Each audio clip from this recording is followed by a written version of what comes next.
Bismillahirrahmanirrahim. Assalamualaikum warahmatullahi wabarakatuh. Alhamdulillah wassalatu wassalamu ala Rasulillah wa ala alihi washabihi wala haula wala quwata illa billah. Subhanaka la ilma lana illa ma 'allamtana innaka antal alimul hakim. Wa tub 'alaina innaka tawwabur rahim. Rabbi shrah li sadri wa yassir li amri wahlul 'uqdatam min lisani yafqahu qawli. Rabbana zidna 'ilman nafi'an warzuqna fahman shadiqan bi rahmatika ya arhamar rahimin. Bijahin Nabi wa alihi wasallam ajma'in. Amma ba'du, wala haula wala quwwata illa billah. Ikhwani rahimakumullah, alhamdulillah, pujian puji syukur kita hadirat Allah Subhanahu wa taala. Alhamdulillah, berkat rahmat Allah kita bersama-sama dapat berkumpul setelah berapa pekan kita ada sedikit acara. Kembali kita hadir dalam perjalanan kita. Alhamdulillah, kita bersyukur kepada Allah taala. Salawat dan salam kita lanjutkan kepada Nabi Muhammad sallallahu alaihi wasallam. Berkat beliau sallallahu alaihi wasallam, kepada para sahabat, pada segenap keluarga beliau, segenap dan para pecinta beliau sampai akhir zaman. Amin Allahumma amin. Ikhwani rahimakumullah. Zaman ini kita dekat akhir-akhir ya. Akhir-akhir di penghujung, kita hidup di hujung zaman, di akhir zaman. Nah, maka tatkala kita hidup di penghujung zaman ini, ada hal yang perlu untuk kita perhatikan. Yang penting apa? Namanya teman dekat. Teman dekat kita adalah pergaulan kita. Nah, jadi pergaulan kita sehari-hari ini perlu kita perhatikan. Karena inilah penyebab keberuntungan atau kesialan kita hidup di dunia. Apa namanya? Friends. Sahib.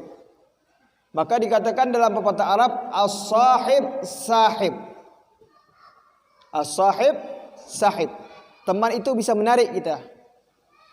Al-jalis janis. Orang yang satu duduk, maka dia akan satu jenis. Contohnya seperti apa?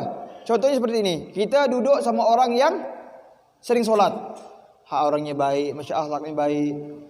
Walaupun kita awalnya kita bukan orang yang rajin sholat, maka pasti itu jadi ujung-ujungnya jadi orang yang rajin benar sholat.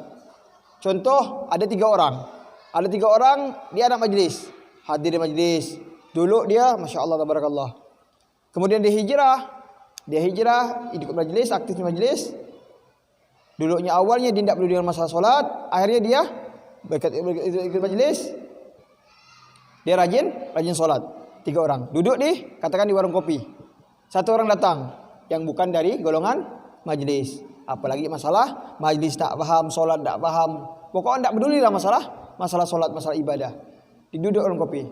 Datang waktu azan, waktu solat. Bergerak satu, bergerak dua, bergerak tiga. Tinggal di sendiri. Apa yang terjadi? Wallahu alam, kalau memang dia tidak ada perasaan. Tak ada malu, tak ada perasaan. Kalau dia tidak mau ikut. Ayo kita bergerak waktu solat zuhur. Ayo betul. Mustahil. Makanya kata ulama, as-sahib sahib, al-jalis janis. Orang yang duduk sama orang tersebut, maka dia akan satu jenis. Kita mau lihat orang itu bagaimana, maka lihat daripada temannya seperti apa. Maka kalau temannya bagus, ibadahnya bagus, insya-Allah lambat laun dia akan bagus ibadahnya, insya-Allah. Orangnya lembut, teman duduknya lembut, maka pasti dia akan lembut. Orangnya kasar, maka dia pasti akan kasar. Maka ini harus kita perhatikan, ikhwani rahimakumullah. Maka hendaklah kita sebagai penduduk akhir zaman, pemuda akhir zaman ini, kawan-kawan hijrah ini, hendaklah kita lebih memperhatikan kepada siapa kita sering teman duduk, sering pada duduk kita. Maka sering saya katakan, kawan-kawan, kalau kita sudah aktif majelis, usahakan hubungan antara kawan-kawan majelis ini dieratkan. Nah, jangan sampai ada namanya pecah hati, kompak. Makanya seperti saya ingatkan kawan-kawan, hati-hati kawan-kawan, jangan sampai ada pecah hati dalam majelis. Maka sering kita nasihat-nasihat ini kita utamakan, kita amalkan. Sampai ada masalah apa-apa, sampai pecah hati, ribut. Jadi kita berbanyak sabar. Karena kenapa? Mencari ikhwan rahimakumullah, mencari teman akhir zaman ini susah. Maka saya sampaikan, mencari teman yang betul-betul baik, yang betul-betul benar. Ya manusia ada kurang ada lebih, ada kelebihan, ada kekurangan, pasti itu. Maka kalau kita cari dapat teman yang baik, yang bisa memperhatikan kita, mengajak kita kepada jalan yang baik, menjalani kita kepada Allah, maka pegang ini teman baik-baik yang baik. Pegang ini jangan sampai lepas, jangan sampai lepas. Kenapa? Itulah teman ini ikhwan rahimakumullah bisa menarik kita. Walaupun kita Allah jadikan kita, naudzubillah, mungkin amal kita kurang segala macam nanti di akhirat, nanti ada teman-teman yang bisa menyelamatkan kita ke syurganya Allah Subhanahu wa taala. Itu pasti. Karena apa? Kata Allah Subhanahu wa taala berfirman dalam Quran Karim, semua pertemanan di dunia ini akan menjadi permusuhan kecuali pertemanan yang dilandasi dengan takwa kepada Allah Subhanahu wa taala. Pasti itu. Maka tatkala kita nanti ada, kita ni katakanlah naudzubillah min dzalik, mungkin Allah setiap kita semuanya, ternyata amal kita kurang. Amal kita kurang. Si A ini tempat amal kurang. Kalau dihisab amalnya kurang. Maka dia berteman dengan B. Berteman dengan B, walaupun kata orang si B ni selalu ngajak si A ini untuk ibadah kepada Allah Taala. Terus ibadah terus. Ternyata si A ni masya-Allah dia punya bengal. Bebal, bongok. Woi, luar biasa dah. Tingkat tinggi dah. Nah, karena pertemanan akrab tadi ini, tetap si A ini, si B ini tetap mendakwakan si A tadi. Ternyata apa yang terjadi? Tetap sampai meninggal, naudzubillah, meninggal dalam keadaan yang tidak baik. Karena mungkin tadi pertemanan tadi karena Allah Ta'ala, si A dan si B ini berteman hanya untuk berdakwah, mengajak si teman ini.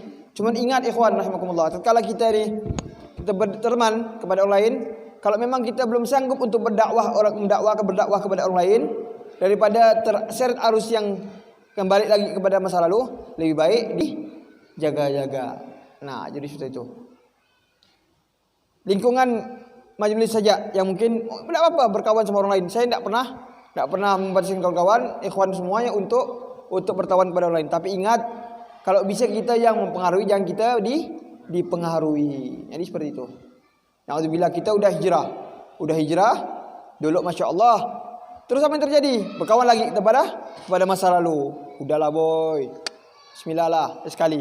Nah, jangan, hati-hati. Maka ini yang harus kita perhatikan. Jangan sampai kalau udah enak di kawan majlis, aktif di majlis. Makanya saya sering, walaupun kita berteman ini bukan hanya di dalam majlis saja. Di luar majlis usahakan kita sama kita saja. Kenapa? Itu lebih aman dan lebih terkendali. Sampai ada pepatahnya syairnya Imam Syafi'i mengatakan, "Idzal lam ajid khillan taqiyyan fa wahdati aladhu wa ashha min ghawin u'ashiru wa ajlisu lil ibadati aminan." Apa kata Imam Syafi'i? Kalau seandainya aku tidak dapati teman-temanku yang baik untuk mendekatkan aku kepada Allah Taala, lebih aku duduk sendiri berzikir kepada Allah Taala. Dengan tasbih, Allahu Akbar, Allahu Akbar, Allahumma shalli ala sayyidina Muhammad, Allahumma shalli ala sayyidina Muhammad. Itu lebih baik daripada apa? Daripada duduk kumpul-kumpul sampai kita terikut arus. Naudzubillah min dzalik. Jadi percuma semua hijrah kita. Jadi usaha kita untuk jadi baik itu jadi sia-sia. Naudzubillah min dzalik. Nah, jadi seperti itu. Maka cari kawan-kawan komunitas yang baik. Komunitas ini penting, ikhwan.